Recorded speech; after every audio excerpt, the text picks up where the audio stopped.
Okay, thank you very much today for joining us for the Financial Inclusion Week. I'm Yusuf Bilesanmi, your host for the day, and I'm the CEO at Eja-Ice Limited. We also have Dr. Ifesinachi Okafor-Yarwood from St. Andrews University. For the presence of time, I'll just go into it. We have Kola Osinowo, the CEO of Baobab Plus, and Oluwafunmilola Shelika, the president of African Women Fishers, Processors, and Traders Network. The topic for discussion is financial inclusion through assets acquisition. We're very much aware, and particularly this is subject to the issues relating to fisheries and women. So in Nigeria, we are very much aware that there's a fish demand of about 3.3 million metric tons. A significant amount of that, making 2.1, is imported annually, and local production makes about 1.2 million metric tons.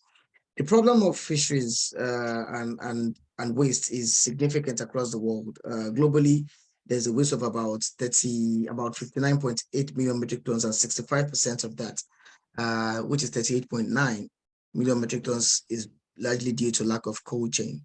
The problem in emerging markets like Nigeria is much more critical, where we experience about 45% to almost 50% loss from our fish sources.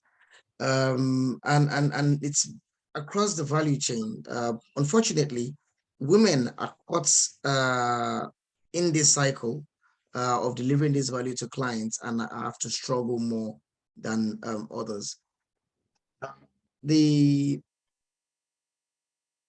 cold chain approach that we take at Eja-Ice is to offer cold rooms at landing sites for fisheries, temperature control logistics to ensure there's a last mile delivery, keeping the fish in the appropriate condition, and the retail refrigeration efforts to ensure that it's frozen till sale. But this, although addresses the issue of cold chain, but leaves open the issue of financial inclusion.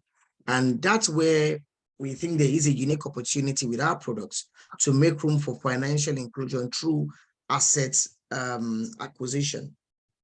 Women, this is a study that was carried out by the Afrobarometer and funded by Bill and Melinda Gates, and what it was looking at particularly is the gaps that is experienced in the marketplace, where you see more ownership with men than with women. And the fish retail sector is 98% enabled by women. And unfortunately, when these women go to the banks to get funding or capital, they are denied of this funding. So the idea really is to understand where women stand and how do we position assets to ensure that we can make room for these acquisitions. As we go into the conversation, we'd like to hear from yourselves on, from your respective positions, how you think about this and the approaches you would have taken to it from your own various sectors. At Eja-Ice, we offer solar powered,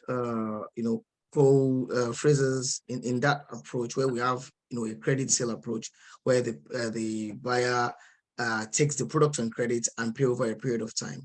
But the credit model is good because it transfers ownership of the assets to the client immediately.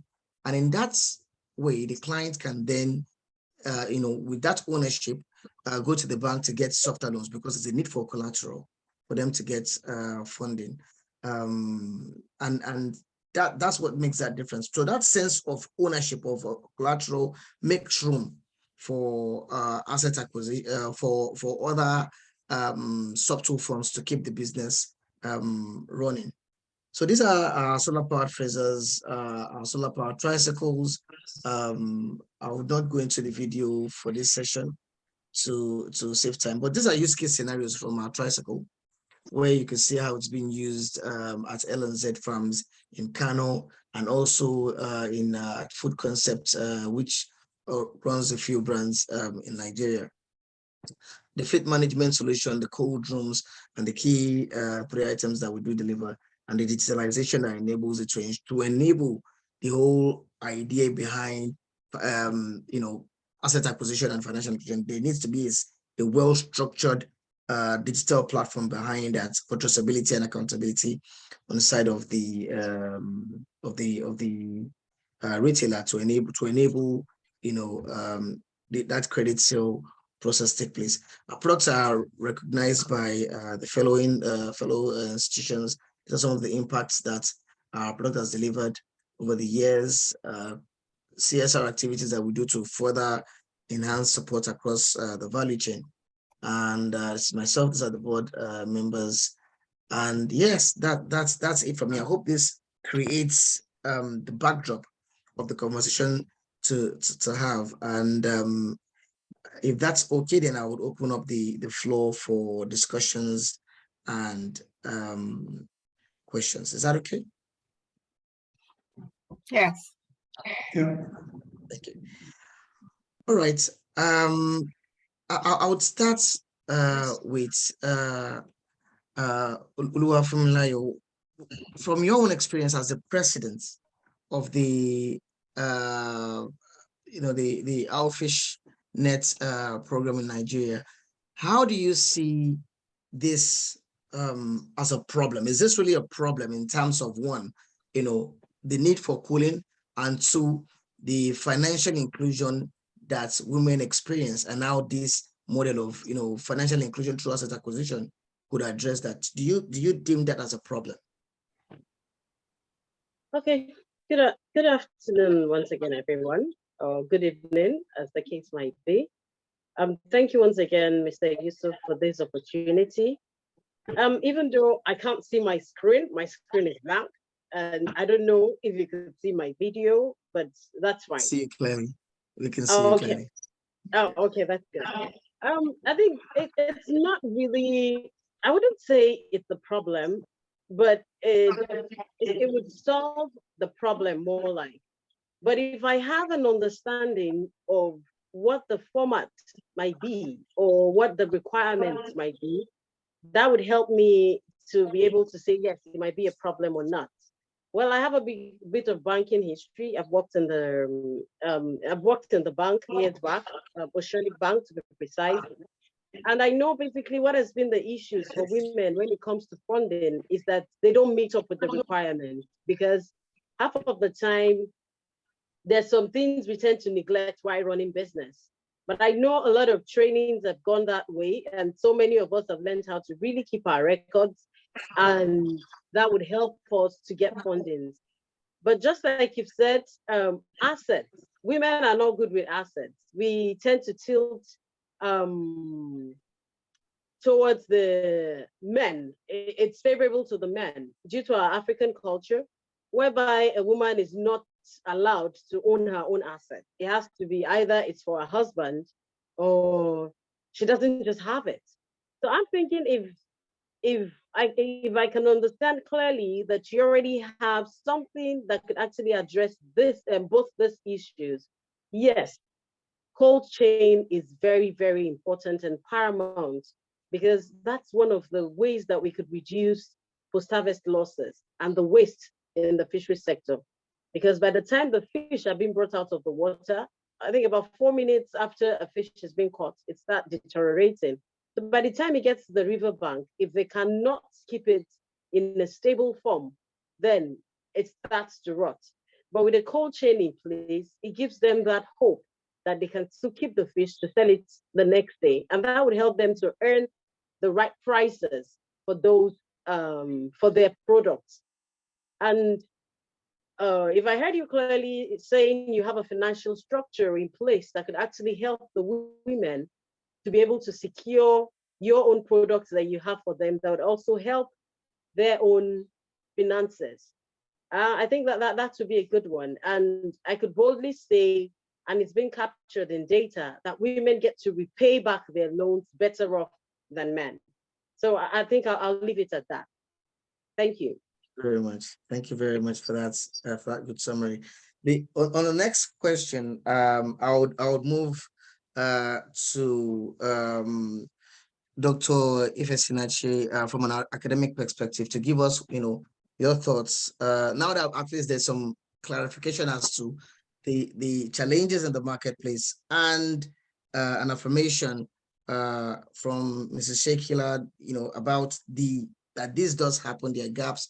Women have not been able to manage their assets appropriately. In our custom, in African markets, it's usually left for the men to own. So if the man is either not in the home, possibly passed on, or not that's responsible to take on everyday care, which the woman would then be left with, then there is a gap in access to finance and funds. From an academic perspective, through your research and journeys in this space of maritime security and sustainable development, what challenges have you noted about financial exclusion for women, particularly around the subject of fisheries? Thank you so much for the question, and thank you so much, Madam Funmilayo, for starting the conversation. And the points that you raised are actually also the things that I noticed in the countries that I've visited as part of my research. A lot of the countries being in Western Central Africa. And what I can say is that it's not so much about women not being able to manage assets, as I think I got from Madam Funmilayo. They are actually able to, or better able to repay, for instance, when they've been given an opportunity to have access to loans, for instance. But when it comes to assets, it's not that they are not able to manage it, but they don't have it in the first place for some of the cultural reasons. And of course, we don't have enough time to go into the reasons for some of these things. But there are also countries where women are not necessarily restricted by culture, especially certain countries that recognizes the rights of women. But again, a subject of another conversation. But I'd like to focus more on why the idea of Eja-Ice and the solution of solar-powered refrigeration is very important for women, especially those in fisheries on the African continent. And it is because it will significantly reduce fish waste. And with that, it would improve the income of the women. And with that, they will be better able to support their families. They'll be better able to support the men. Because one thing that is also clear is that even though men dominate fishing activity itself, in most West African countries, it is actually the women that finance the fishing activity that men do, yes. Of which if women do not make the money, they can't be able to support the men. And therefore, even though it's more like the men are the most visible when it comes to fisheries, the women are literally the people that are supporting them to be more visible. And so what I can say is that with access to preservation, it will go a long way in improving the income that women earn, and in the long run, improve their livelihoods, because not just the women's livelihood, but that of their family. Because again, there's evidence and research have shown that women, when they earn money, they're able to reinvest it back to their families. They're able to, send the kids to school, pay for their healthcare, and things like that. And so the whole idea of, this asset acquisition, which would then help them to, in the long run, have ownership, will solve a lot of problems, especially those relating to fish waste, of which the COVID-19 pandemic and the restriction that followed, when I say restriction, the lockdown exposed the severity of fish waste and the severe lack of preservation of fisheries, means of fishery preservation, or should I say preservation infrastructure in West Africa, in Central Africa, and in fact throughout the African continent. Because once the lockdown was announced for certain communities, or so many countries and so many communities, the fish rotted away. They could not sell. They could not preserve longer than the ice that they used for a few hours. The lockdown lasted for 3 weeks, some people for 6 months. And so women are having to start life afresh. All the money they saved pre-pandemic, they had to spend it at the height of the pandemic. And so this actually exposed the urgency for a solution such like this, right? Such as this one. The problem, however, is that money is involved. And for the reasons that Madam Funmilayo mentioned, the fact that they don't have this stable structure. it makes it quite difficult for them to be able to go to a bank and say, I need a loan, because, well, you need to have a history, for instance. And a lot of the women in the value chain are petty traders. They get the income, it goes away, or they record it somehow, unless they are part of some of these things. As a Nigerian, of course, in Igbo, we call it akawo, where they put money weekly or monthly, and then at the next time, someone takes it turn by turn. So actually, I found that I think overall in Nigeria is recognized as a susu. Other African countries have different variations for it. But I also find that increasingly they're able to use that evidence of a susu sometimes to gain access to petty finance from either the bank. And so, but the problem or the question is, how can this solution that Eja-Ice is proposing become sustainable? It can only be sustainable when there's a government buy-in. The government and the institution actually are the ones that can provide a more sustainable solution, wherein the women are either supported to be able to finance this, or are better able to support it so that the financial institution can actually give them access to certain loan if there is evidence that they can repair without asking for assets. Otherwise, the reality is that I don't actually think that a typical woman in fishery can afford any of the feed by themselves unless they have some sort of support, or unless they have an understanding of how the repayment process is going to work. So I feel that for this to work at a more sustainable level and in the long run, there needs to be some sort of institutional pronouncement wherein the government would say it is no longer acceptable for the bank to deny women and men, of course, in the spirit of inclusivity, access to loans, so long as there's evidence they can repay. And this would mean that they can then come to Eja-Ice and say, this is an idea that I have, and this is my plan for repayment.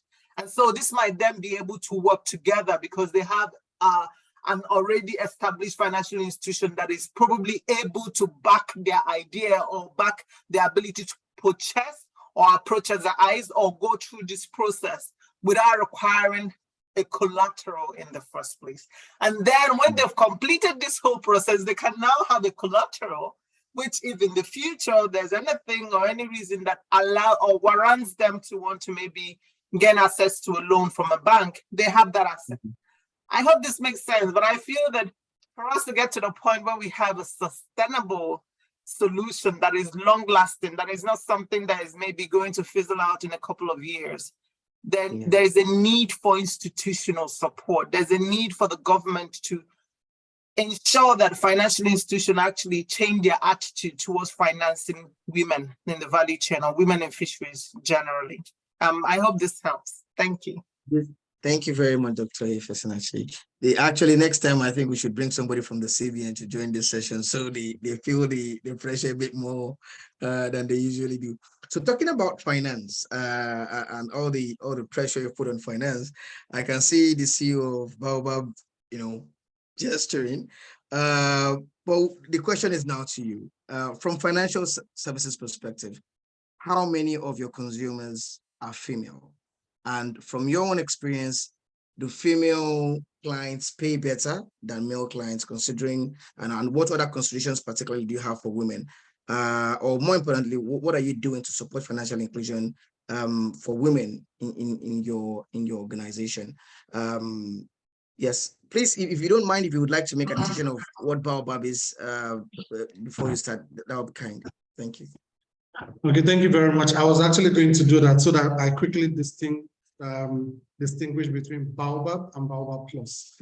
And I'm the CEO for Baobab Plus in Nigeria.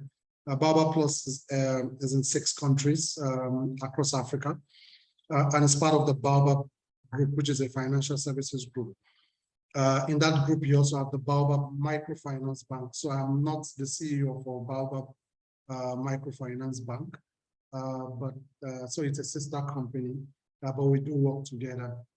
I can answer your question straightforward. Majority of our customers are women. I can't put the exact number on it. And we take that very seriously because, like everyone has said, it's been proven with data that women pay faster and better when they take loans, especially from a microfinance point of view. But I'm just going to expand the conversation a bit further, maybe touch base with reality.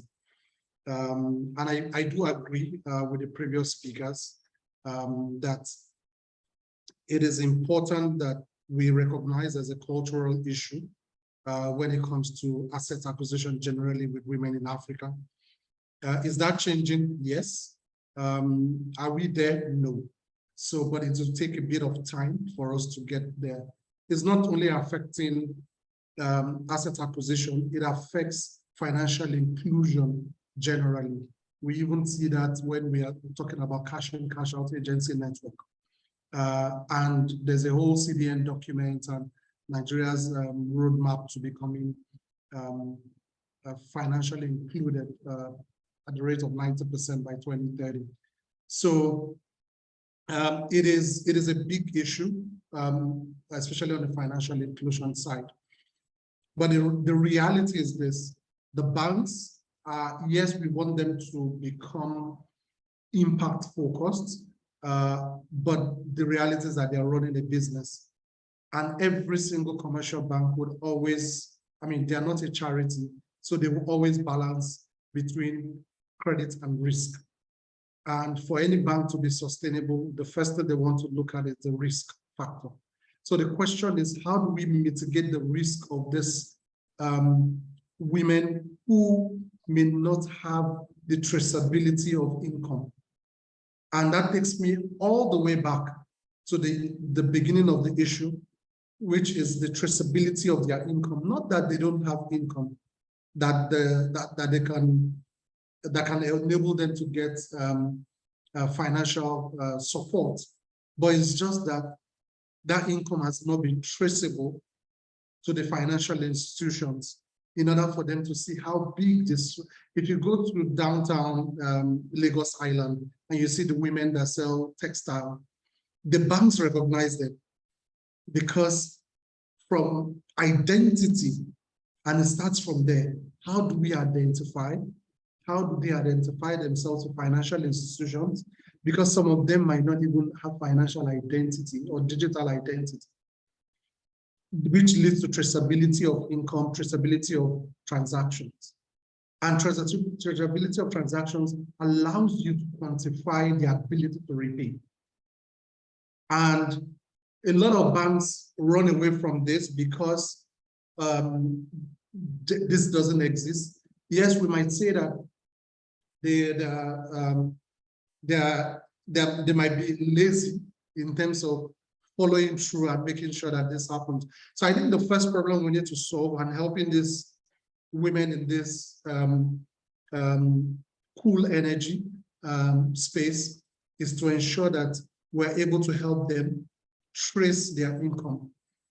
That's the first step. The second step is to also, and that is where I align with Dr. Ifesinachi on the need for the government, and not just the government, but all the key stakeholders in the value chain to start recognizing the asset itself as a collateral. And that is what we do at Baobab Plus with our green loans in partnership with Baobab Microfinance Bank, where for the first time in Nigeria, we launched the green loan. And what does that mean? It allows you to acquire these assets because it is productive use of leveraging solar energy. You are using the asset as for producing things that would give you income while reducing food waste. The asset itself is supposed to serve as a collateral. A typical solar panel would last as a 5 years or 10 years warranty, depending on the quality. The refrigerator, for example, would have a 3 years warranty. So within a loan period of 24 months, the asset is under warranty. The solar panels are under warranty. So automatically, the asset itself should become the collateral. But most financial institutions will not do this. So you need a third force that understands this space in terms of being a bridge, and that's what we try to do. However, for companies like us, it's capital intensive and it's risk I mean, the level of credit risk is very high because you are not taking any form of collateral other than the fact that you're using the asset. So for us, what is critical is we now build a traceability program for these customers, especially the women in this space, where for the first time, most of them may not have credit history. The acquisition of this asset and the ability to repay ultimately becomes their credit history that they can present to any bank. So the first step is getting them the right level of identity and determining their ability to repay, leveraging the asset itself as collateral, and helping them to make sure that they repay on time and completely so that that becomes their credit history with financial institutions. So that's, for me, it's a great way to deliver this. But all the stakeholders in the value chain needs to come to the party. For example, Eja-Ice as a manufacturer needs to be able to give a distributor the confidence that, look, even though this asset is being collateralized by the product itself, there must be a mechanism that allows us to be able to repossess or have control over the assets in order to force the behavior of repayment. So that's on the manufacturer side. On the financing and distribution side, it is the ability to leverage the asset itself as a collateral. On the government side, it is important that the government is able to give what we call demand side subsidies to companies like us to be able to bring the pricing down and make it more affordable to these customers. I hope this helps the conversation. Yes, thank you very much. And that was quite elaborate to look at it from a stakeholder perspective across the value chain. On our side, at Eja-Ice, we can speak for what we do. Of course, we do have the digitalization bit I mentioned earlier about how we keep that trace of use, and even we've gone a step further in being able to, of course, digitally shut it down, but we are equally designing mechanisms not just shut down, but to have informed the asset owner of a lockdown. What we mean by a lockdown in our model is that it locks the freezer. So because we've noted from user patterns that when you shut down the freezer, they just throw ice blocks inside and they keep using the fridge like that. So we decided to integrate a design into our lock systems that locks the freezer, but they are well informed before that happens. So whatever components they have in their fish or any other item, they have to take it out and then it locks. And once it locks, it's just taking space in their store and totally useless to them until we either retrieve or they choose to pay up for the asset. So that's one experience we've had, and we're integrating into our products going forward. Yes, you've touched on lots of really important issues with regards regulatory. What I know of regulatory is that we have the National Collateral Register with the CBN. I'm very good friends with them. I wish I had thought of this earlier and brought them over. It would have been a comfortable conversation for them anyway, but at least they would listen to what has been discussed. But what they do presently is that there's a structure which was designed by the IFC and the Nigerian government, where you have where assets can be converted into movable assets, haven't been registered in the National Collateral Register. And when that happens, the product is now recognized at any bank. So there are various banks that are registered on this collateral registry, and they could log in and say, okay, well, what's your name? Or I can see that you own this asset. Once that asset is registered, all banks have access to that data. And they can say, well, I know that you have this asset. Okay, well, this is the fund you need. So it's not even about going to just one financial facility, but you have access to all the financial facilities in country. The challenge is that it is not implemented appropriately, right? So except you have companies who are happy to say, okay, you know what, we're going to hold on to that as a reference point. A lot of companies do not go back to it, even though that is what it was designed for, and it should suffice as a point of reference. But yes, so that it probably would do more as a measurement of financial inclusion from government to ask banks annually in their reporting to say, how much of this have you implemented? How much of this? And when they see those, because the CBN actually allocates funds to these banks to execute these bids. So if they see that sort of action being implemented, they can then get some form of scoring or discounts or whatever financial mechanism or reward that would be of value to them. So, well, it's really been a pleasure. I have one more question, which I'll just throw in the air. I know we have barely about 5 minutes to round off, but I mean, so how appropriate would you find a FITA model? And this is just 1 minute for everyone. I just want everyone to just use 1 minute to round up.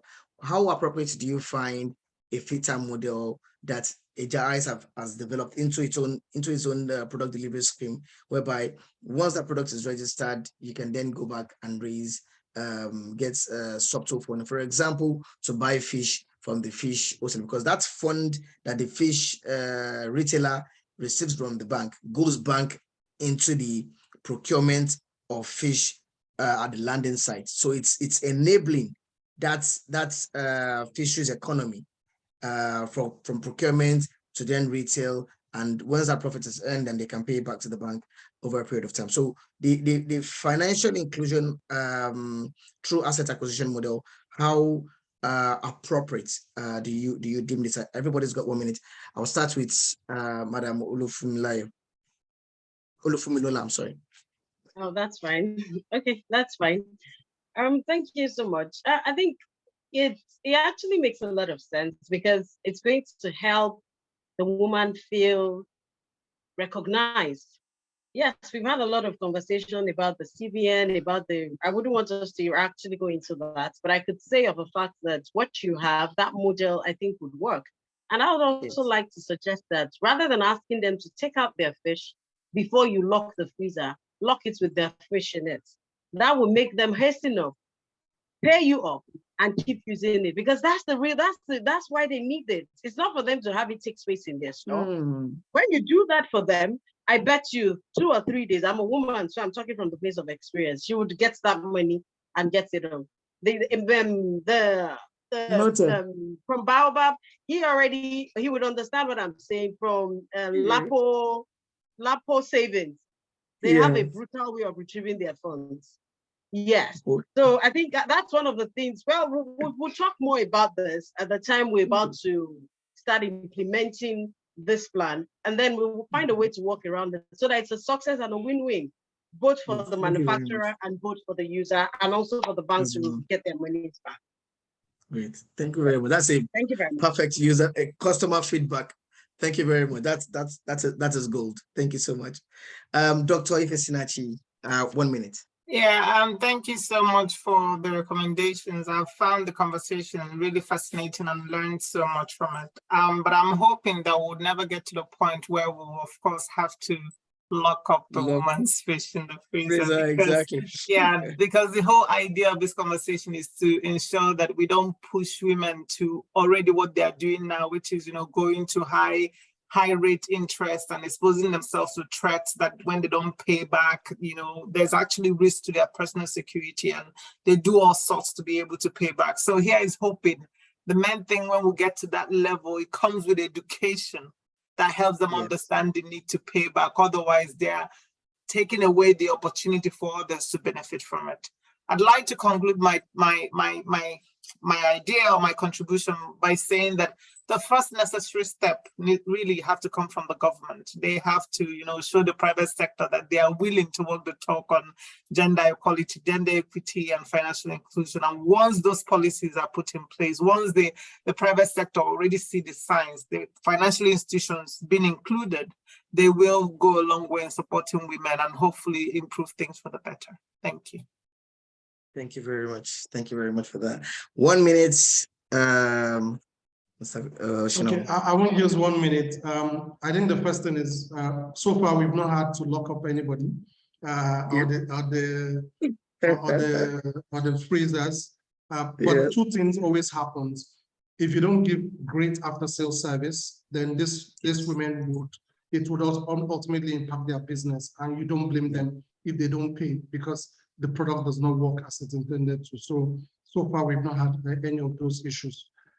Secondly, is that for companies like us, government needs to come and make sure that we have demand-side subsidies and incentives that allows us to bring the price of this product to an affordable level. And I must say, at Baobab Plus, our green loan is the lowest when it comes to interest rates compared to any other loan that the bank is actually giving. And the spread of the loan is over 24 months. The maximum loan the bank gives for any product is 12 months, but on the green loan is 24 months. So yeah, and we'll continue to do that. Thank you very much. That is comforting for our clients, and of course for us as manufacturers and service delivery companies. With this, I want to thank you all for your participation today as we round off for the Financial Inclusion Week. I implore you to equally participate online. There are lots of activities and lots of videos to look through. Thank you very much again for having me as your host, and wishing you all a fulfilling